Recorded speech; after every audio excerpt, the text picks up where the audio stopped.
வணக்கம் ரதி. நிச்சயமாக திருநெல்வேலி மாவட்டத்தில் கனிம வளத்துறையில் அதிரடி மாற்றங்கள் தொடர்ந்து வருகிறது. இது குறித்து சத்தியம் தொலைக்காட்சி விரிவாக செய்திகளை வெளியிட்டு வரும் நிலையில் திருநெல்வேலி மாவட்டத்தின் கனிம வளத்துறையின் துணை தாசில்தாரும் தற்போது இடமாற்றம் செய்யப்பட்டுள்ளதாக தகவல்கள் வெளியாகியுள்ளது. இதற்கெல்லாம் மேலாக ஒருபடி மேலாக திருநெல்வேலி மாவட்டத்தில் இருக்கும் அனைத்து குவாரிகளையும் ட்ரோன் மூலம் ஆய்வு செய்யவும் உயர் அதிகாரிகள் முடிவு செய்திருப்பதாக தகவல்கள் வெளியாகி மிகுந்த பரபரப்பினை ஏற்படுத்தியுள்ளது. திருநெல்வேலி கனிம வளத்துறையில் முறைகேடு புகார்கள் வெடித்ததை தொடர்ந்து தொடர்ச்சியான அதிரடி மாற்றங்கள் நடைபெற்று வருகின்றன.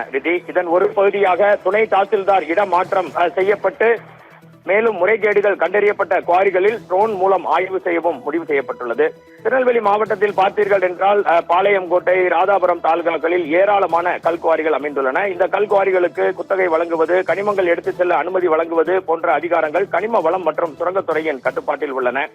திருநெல்வேலி மாவட்டத்தில் கடந்த வருடங்களில் அடை மிதிப்பான்குளம் கல்குவாரியில் ஏற்பட்ட விபத்தை தொடர்ந்து கல்குவாரிகளுக்கான அனுமதி நிறுத்தி வைக்கப்பட்டது. அப்போது கல்குவாரிகளில் அனுமதிக்கப்பட்ட அளவை விட அதிகமாக கனிமங்கள் எடுக்கப்பட்டதாக புகார்கள் எழுந்தன.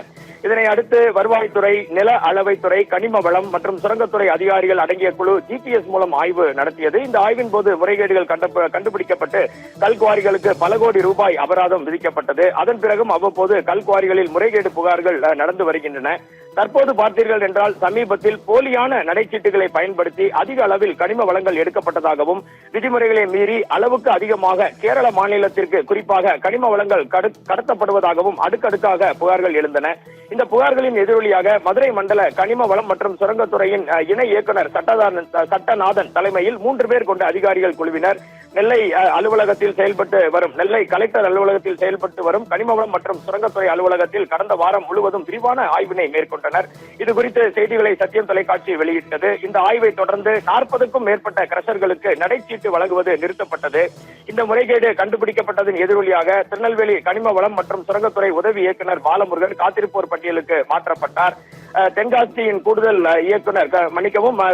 கனிம வளம் மற்றும் சுரங்கத்துறை துணை இயக்குநர் ரமேஷ் திருநெல்வேலி மாவட்டத்தின் பொறுப்பாக நியமிக்கப்பட்டார். உதவி ஜியாலஜிஸ்ட் சேகர், உதவியாளர் சொர்ணலதா ஆகியோர் சஸ்பெண்ட் செய்யப்பட்டனர். இந்த நிலையில் இந்த தொடரும் ஆய்வுகளில் தற்போது ட்ரோன் பயன்பாட்டை மேற்கொள்ள திருநெல்வேலி மாவட்ட காவல்துறை திருநெல்வேலி மாவட்ட கனிம வளத்துறை முடிவு செய்துள்ளது. குவாரிகளுக்கு இந்த ஆய்வில் திருநெல்வேலி மதுரை மண்டல இணை இயக்குநர் சட்டநாதன் மற்றும் சேலம் மண்டலத்தின் இணை இயக்குநர் சுமதி ஆகியோரும் தற்போது ஈடுபட்டுள்ளனர். போலி நடைச்சீட்டுகள் பயன்படுத்தப்பட்டதா, இதனால் இழப்பு எவ்வளவு என அவர்கள் தொடர்ந்து ஆய்வினை மேற்கொண்டு வருகின்றனர். இதற்கிடையே பார்த்தீர்கள் என்றால் திருநெல்வேலி மாவட்ட ஆட்சியர் சுகுமார் கனிம வளத்துறையில் பல்வேறு அதிகாரிகளை இடமாற்றம் செய்துள்ளார். நெல்லை மாவட்டத்தின் வருவாய்த்துறையில் கனிமம் மற்றும் சுரங்கத்துறை துணை தாசில்தார் உட்பட 3 துணை தாசில்தாரை அதிரடியாக மாற்றி கலெக்டர் சுகுமார் நேற்று உத்தரவிட்டார்.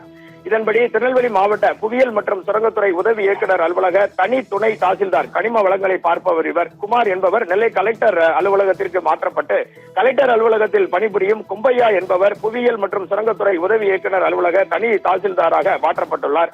கனிம வளத்துறையில் அடுத்தடுத்து நடைபெறும் இந்த அதிரடி மாற்றங்கள் பெரும் பரபரப்பை கிளப்பி வருகிறது. இதனிடையே சிவகங்கை மாவட்டத்தில் ஏற்பட்ட கல்குவாரி விபத்தில் தற்போது 6 பேர் பலியானது குறிப்பிடத்தக்கது.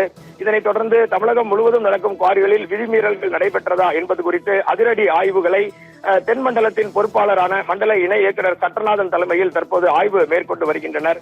இதில் குறிப்பாக மூத்த அமைச்சர் துரைமுருகன் கனிம வளத்துறையில் இருந்து மாற்றப்பட்டு சட்டத்துறை அமைச்சராக இருந்த ரகுபதி கனிம வளத்துறையின் அமைச்சராக பொறுப்பேற்றவுடன் இதுபோன்ற அதிரடி ஆய்வுகள் மேற்கொள்ளப்பட்டு வருவது குறிப்பிடத்தக்கது.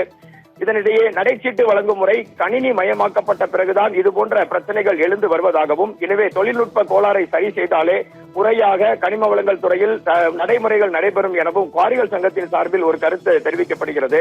தற்போது விபத்து ஏற்பட்ட சிவகங்கை குவாரி 3வது முறையாக குத்தகை ஒப்பந்தம் நீட்டிக்கப்பட்டதாகவும் தமிழக அரசு இது குறித்து விரைவாக நடவடிக்கை மேற்கொள்ளப்பட வேண்டும் எனவும் பொதுவான ஒரு கருத்து பொதுமக்கள் தரப்பில் முன்வைக்கப்பட்டுள்ளது.